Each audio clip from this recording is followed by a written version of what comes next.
I can still hear the clang of metal on linoleum, the keys hit the floor, and the sound marked the second she realized everything had been set in motion. Her mouth trembled as she stared at me across the oak counter, a jagged barrier of overdue books between us. "What on earth did you do?" she demanded. I didn't reply.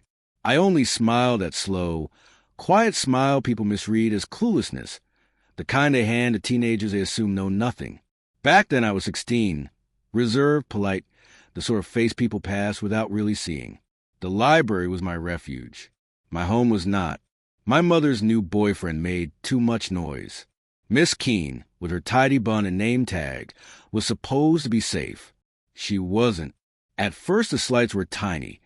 A clipped tone, a book misplaced, right when I needed it for class. Then the humiliation grew louder, public corrections, mocking my speech in front of other students. "You can't just Google your way to a life," she'd snap, as if the world was divided between children like her and children like me. I tried to ignore it.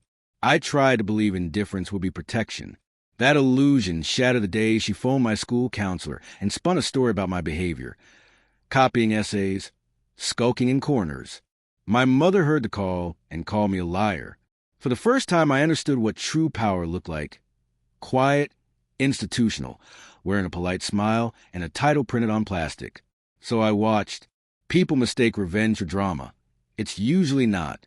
It's patient. It's attention to detail. I learned the rhythm of her days. The drawer she locked twice. The blue ink pen she favored. The fat envelope she slid to man in the gray coat every Thursday at 5:30. Curiosity, once lit, is a stubborn thing. I dug into the library's public records and found the first miscount. Donations listed but not deposited. Numbers that didn't line up. Once I saw a pattern. I didn't rush to expose it. I collected. Receipts. Dates. Her handwriting on forms. I copied things when no one was watching. Saved them to a folder I named Poetry Homework. The joke of it making me smile when the work felt heavier than my years. When I had enough, I gave her a chance to ensnare herself. One afternoon, I handed her a neat stack of receipts I'd reproduced. Identical to her own, except for a single altered date. She glanced at them and said, "These are fine," filed them in the cabinet. "Perfect," I said. "I left them where you told me to." By morning, those same forms had been used to process the funding request, her signature, her stamp of approval. The audit caught the irregularities 2 weeks later, but I'd already delivered an anonymous tip along with the real receipts. Each one traced back to the desk where she sat, every line signed in her tidy hand.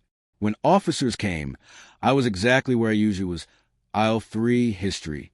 I watched them lead her away. Confusion contorted her face. She stared straight at me. That was when the keys slipped from her fingers and clattered to the floor, final as a verdict. "You," she breathed. I didn't move. She had always assumed I was oblivious.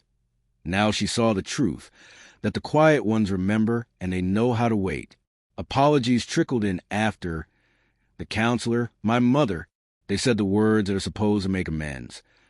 I accepted them in tone, but not in trust. What I felt was something else. Release? The library itself breathed different air afterwards. Cleaner, calmer. They hired a new librarian, young and gentle, who asked what I liked to read and actually listened. Sometimes I still sit by the front windows and watch my reflection in the glass, not because I expect a return, but because I remember the look that began it all, the instant someone assumed ignorance. I learned a lesson that day. Authority isn't the loudest voice in the room. It's the quiet ledger of what people do and don't see. Power lives in knowing, in the patience to gather the small, telling details, and in the discipline to use them at the right moment. When Miss Keene told me kids like me don't know anything, she wasn't fully wrong. Not then. But I learned, and I made sure she never forgot.